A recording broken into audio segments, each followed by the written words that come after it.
তাতে আমার অসুবিধা কি? আমার হেঁটু ব্যথা, কোমর ব্যথা, ঘাড়ে ব্যথা এবং পেটে যে গ্যাস হতো, প্রচন্ড গ্যাস। কোনো ডাক্তার ওষুধ খেয়ে আমি ভালো হয়নি, কিন্তু আমি এই ওষুধগুলো খেয়ে আমি খুব ভালো সুস্থ আছি। আমাকে যে বলবেন এখন যদি বলেন উঠতে বসে 7 বার 10 বার 100 বার আমি এখানে উঠতে বসে, আর আমার ছিল কি হাঁপানি প্রবলেম খুব জোর।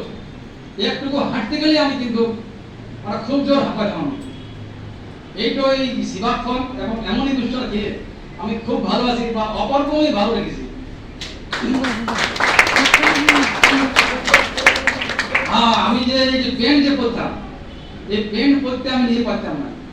কোনোকে বাচ্চাকে দিয়ে আমি পেন করাতাম, তাছাড়া আমি পেন করতে পারতাম না।